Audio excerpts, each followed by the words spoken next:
Malam hari ini ya kita semua akan membahas tentang mitos tentang kesehatan pria. Jadi bagi Anda di rumah yang ingin tanya seputar masalah kesehatan pria ataupun berbau hormonal juga boleh. Bisa telepon di 51551111. Ada Dr. Rudy yang akan menjawab. Sebelumnya tapi sebelum melanjutkan pertanyaan, tadi saya sempat tanya sama Dr. Rudy. Dokter, penyakit apa yang akibat dari imbalance hormon tadi yang bisa timbul? Banyak sekali pria-pria di luar sana yang ingin cepat keker, cepat besar, cepat bodinya seperti yang ditunjukkan oleh Viti tadi. Akhirnya mereka menggunakan suplemen hormonal yang mereka tidak tahu bahayanya. Biar mungkin masyarakat lebih tahu bahwa seperti apa sih penyakit-penyakit yang membuat dari imbalance hormon itu. Jadi seperti tadi saya bilang bahwa tubuh kita mengatur hormon dengan persis, tepat.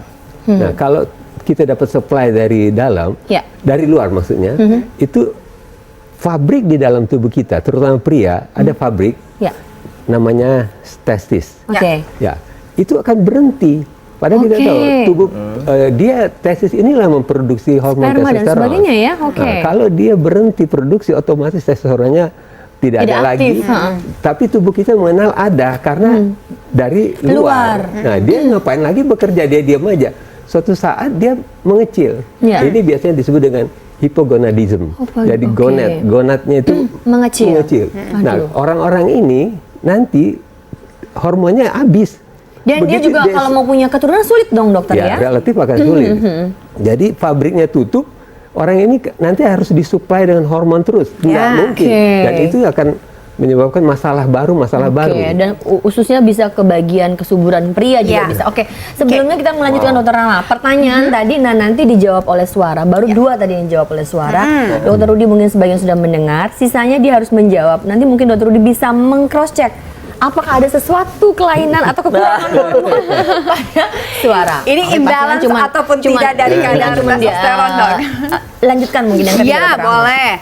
Nah, kalau misalnya tadi kita sudah bertanya beberapa merasa lemas ataupun tidak, tinggi juga, apakah daya tahan dan kekuatan fisik kamu suka menurun nggak secara tiba-tiba, walaupun kamu ternyata sering sekali berolahraga?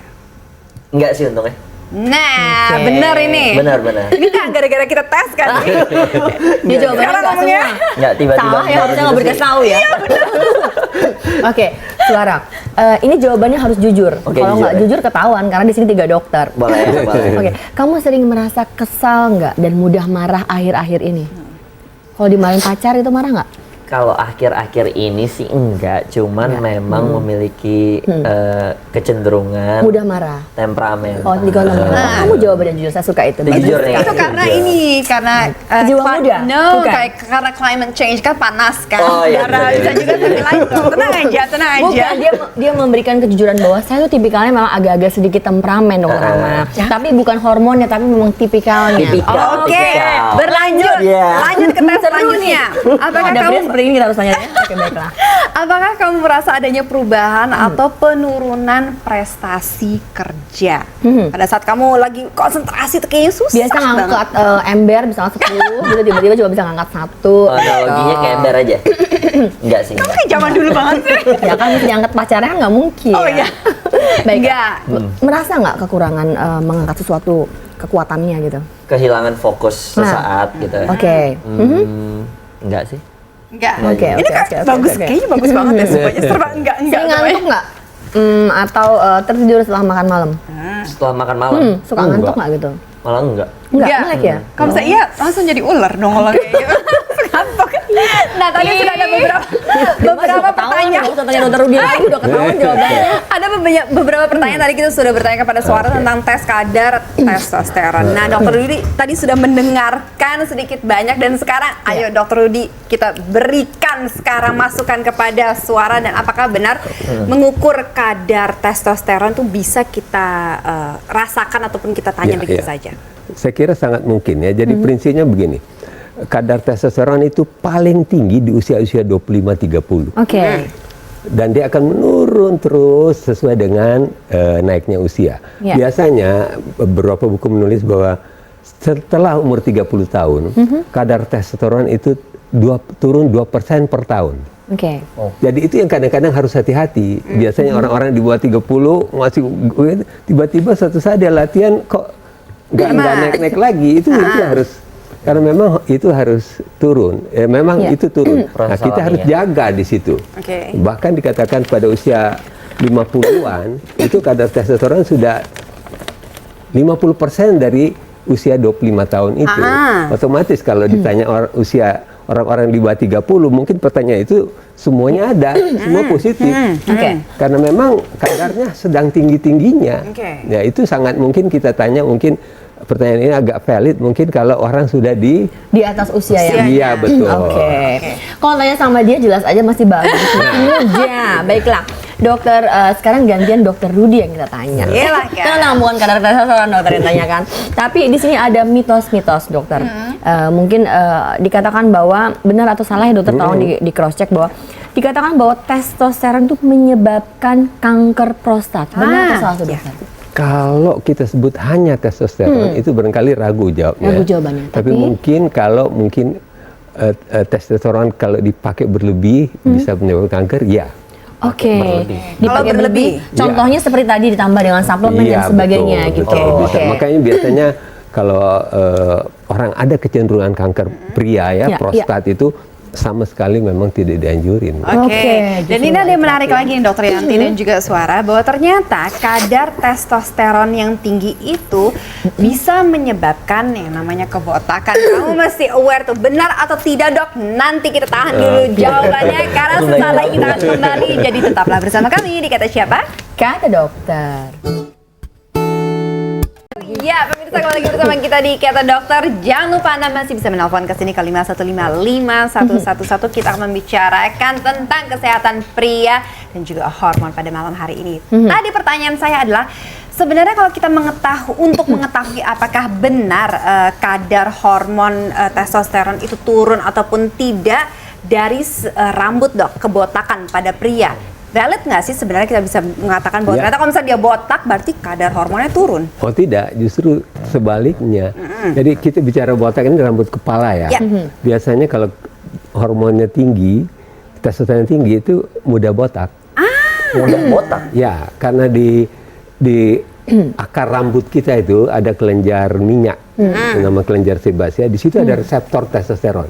Kalau reseptor penerima hormon, kalau dia banyak, dia akan merangsang pabrik minyak rambut ini banyak. Akhirnya dia akan menjepit akar rambut, akhirnya rambutnya lepas. Dokter, apa bedanya testosteron yang meningkat dengan DHT, dehidrotestosteron? Jadi itu sebetulnya prosesnya. Sebetulnya bahan baku dari hormonal itu adalah kolesterol.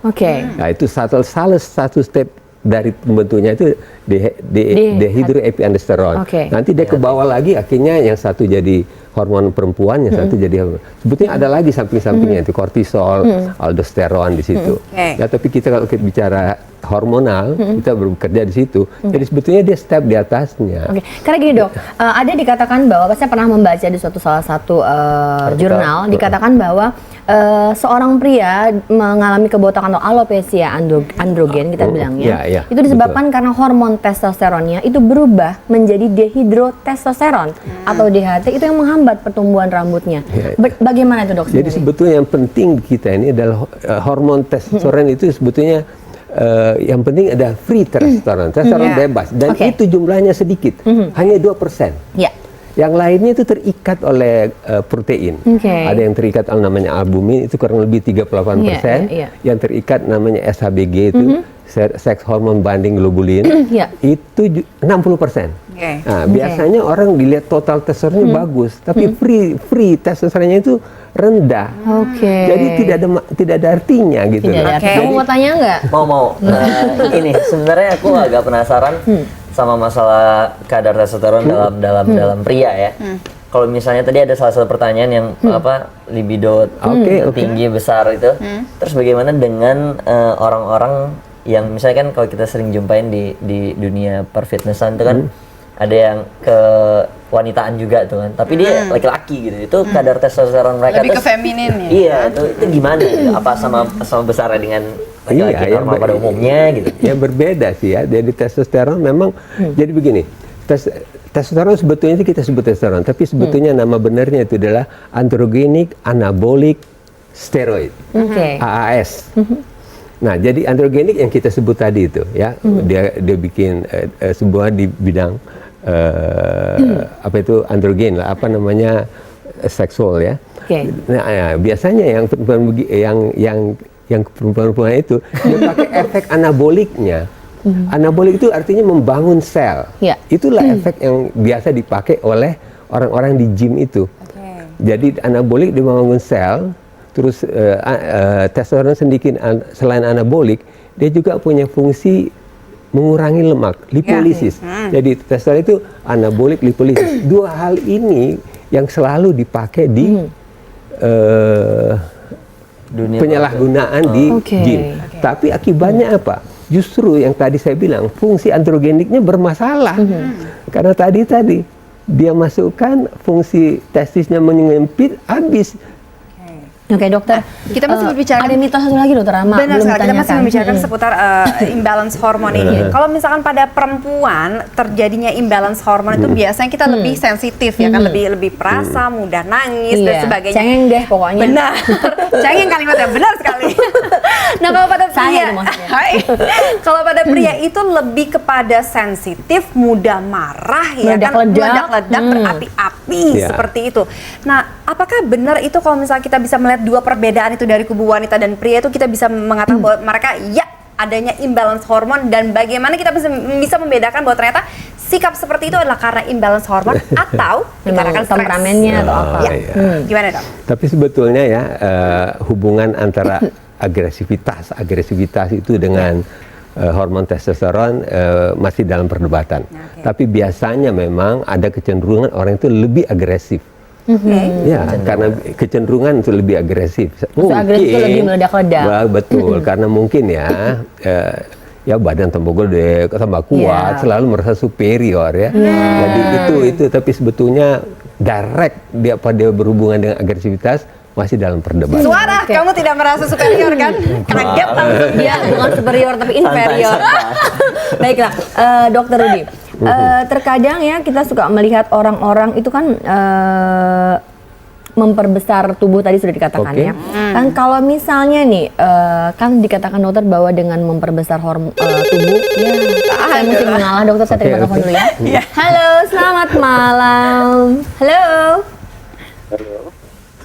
Halo. Selamat malam. Selamat malam, dengan Bapak siapa, di mana? Saya Andi di Selipi, Jakarta. Ali apa Andi ya? Andi. Oh oke. Mas Andi, passwordnya kata siapa? Ya. Passwordnya kata siapa, Mas Andi? Passwordnya kata siapa? Kata dokter. Mas Andi nggak pernah nontonnya. Oke, pertanyaannya apa, Mas Andi? Saya mempunyai penyakit prostat. Oke. Sudah sekian lama. Punya penyakit apa? Mohon maaf. Prostat. Bisa oke, kemudian? Sudah sekian lama. Bisa disembuhkan atau bagaimana caranya? Dan Sudah diobati? apakah ada hubungan? Apakah ada efek kepada seksual, penurunan gairah seksualnya? Oke. Mohon maaf, Bapak sudah berapa lama ini sakitnya? Usianya juga berapa? Mungkin sudah. Saya pernah dioperasi juga dua kali. Oke. Usianya berapa sekarang, Pak? Ini? 55. 55. Oke, nanti akan dijawab oleh Dokter Rudi. Terima kasih sekali. Dokter Rudi jangan dijawab dulu ya. Dan juga Mas Aris sabar ya. Kita akan jawab pertanyaan dari Anda di segmen berikutnya. Jangan kemana-mana, tetap di Kata Siapa. Kata dokter.